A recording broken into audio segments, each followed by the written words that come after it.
The letter arrived on a Tuesday, smelling faintly of desperation and cheap cologne. It was his handwriting, sloppy, jagged, like he'd scratched it out in a hurry. I tossed it in the trash, but not before the words, "I'm sorry," burned into my brain. My name is Lena Carter, and I'm not the forgiving type. Not when it comes to Ethan, my stepbrother, who made my teenage years a living hell. We grew up in a cramped house in Ohio, where our parents' marriage was a fragile thread holding together two broken families. Ethan was older, taller, and meaner. He'd corner me in the hallway, hissing insults, stupid, worthless. Nobody wants you, until I believed them. Sometimes it was worse than words. A shove into a wall, a glass accidentally shattered near my feet. Once, he locked me in the basement for hours, laughing as I screamed. Our parents were too busy fighting to notice, and I learned to shrink, to disappear, to survive. I left home at 18, cut contact, and built a life in Chicago. I'm a social worker now, helping kids who remind me too much of myself. I thought I'd buried Ethan in the past, but that letter ripped the grave wide open. He was in trouble, big trouble. His wife had left him, his daughter was sick, and he was drowning in debt. He needed my help. He said he'd changed. He swore, and he had money to offer, a lot of it. I laughed bitterly, crumpling the paper. Ethan, changed, the man who tormented me for years, now begging for mercy. It felt like a cruel joke. But then I saw the photo he'd tucked inside a little girl, maybe 6, with wide brown eyes and a hospital bracelet on her wrist. Her name was Sophie, his daughter, my niece. Something twisted in my chest, sharp and unwelcome. I didn't respond, not at first, but the letter kept me up at night, gnawing at me. What if he had changed? What if Sophie needed me? I hated myself for even considering it, but I couldn't shake the image of that little girl. So, against every instinct, I drove back to Ohio, back to the house I'd sworn never to set foot in again. The place looked worse than I remembered peeling paint. Sagging porch, a yard choked with weeds. Ethan opened the door, and I barely recognized him. He was thinner, his face lined with exhaustion, his eyes bloodshot. "Lena," he said, voice cracking, "you came." "Don't get your hopes up," I snapped, brushing past him. Inside, the house smelled of stale coffee and regret. Sophie was on the couch, curled under a blanket, her small frame hooked to an oxygen tank. She looked up at me, curious but weak, and my heart clenched. She didn't deserve this. Ethan started talking fast, stumbling over his words. He'd lost his job at the factory, his wife had taken off, and Sophie's medical bills were crushing him. He needed someone to care for her while he worked odd jobs to keep them afloat. And then there was the money, a $10,000 offer from some shady deal he'd gotten tangled in. He swore it was legit, a payout from a business partner. But his eyes darted away when he said it. He wanted me to take the money, to help Sophie, to stay. "Why me?" I demanded, my voice sharp enough to cut glass. "After everything you did, why the hell would I help you?" He flinched, and for a moment, I saw the boy who'd terrorized me. But then he dropped to his knees, tears streaming down his face. I was a monster. "Lena, I know it. I hate myself for it. But Sophie, she's innocent. Please don't punish her for my sins." I wanted to scream, to hit him, to make him feel every ounce of pain he'd inflicted on me.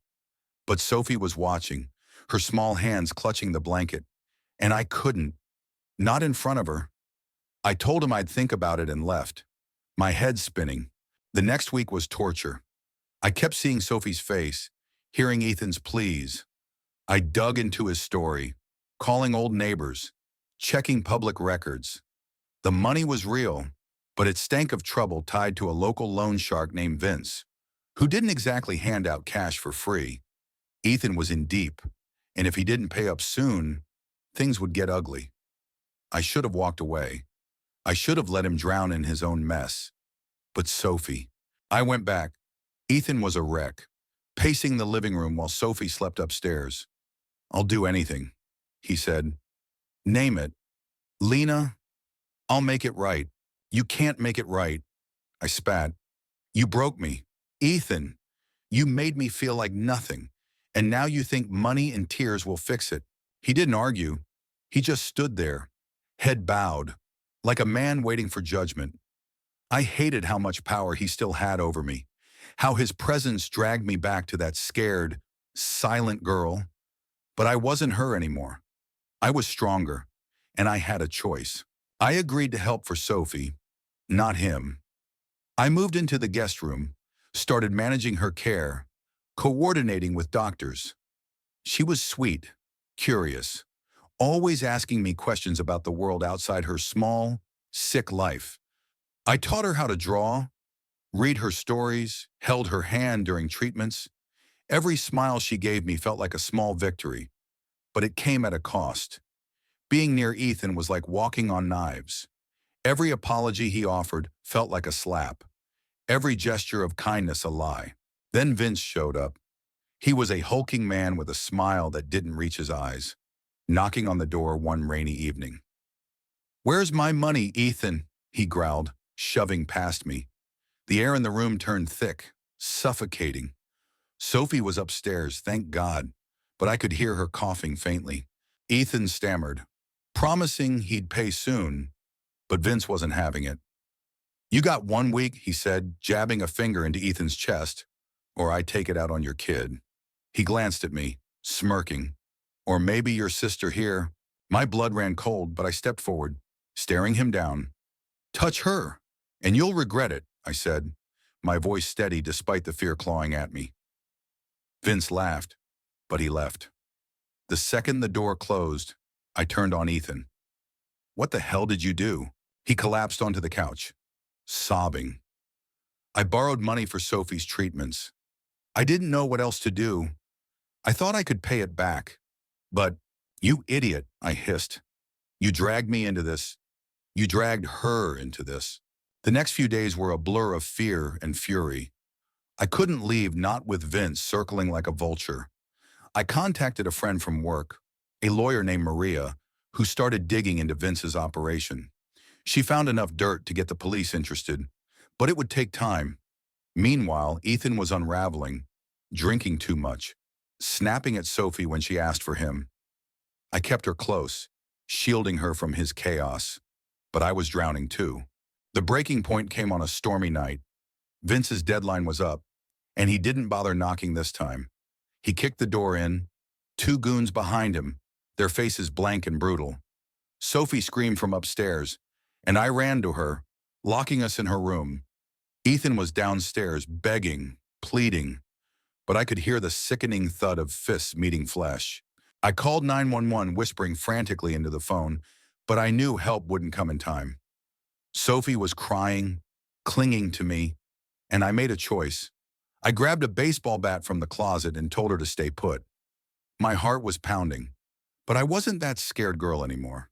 I was done letting people like Ethan or Vince break me.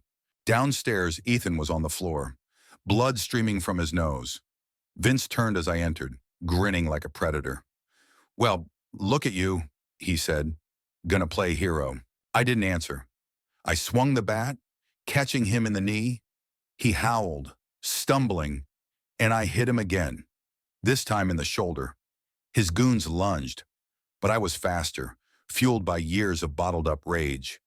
I wasn't fighting for Ethan. I was fighting for Sophie, for the girl I used to be, for every kid who'd ever been hurt and ignored. The police arrived just as Vince's men pinned me down. They arrested the lot of them, Vince, his goons, and even Ethan, who'd confessed to laundering money for Vince to pay off his debts. I sat with Sophie, holding her as she cried, promising her she'd be okay. And for the first time, I believed it. In the weeks that followed, I became Sophie's legal guardian. Ethan was facing years in prison, and I didn't visit him, not once. His apologies meant nothing. His actions had spoken louder. The money he'd offered me, tainted, seized by the police. I didn't want it anyway. Sophie and I moved to Chicago, where I enrolled her in a better hospital, paid for through my savings and a community fundraiser. She started school, made friends, began to heal. So did I. Looking back, I don't know if Ethan ever really changed. Maybe he wanted to, but his choices caught up with him. Justice wasn't sweet. It was messy, painful, and left scars. But it was justice. Sophie's laughter, her drawings taped to our fridge, her small hand in mine that was my redemption. What would you have done in my place? Was I right to help? Or should I have walked away? Share your thoughts. I want to hear them.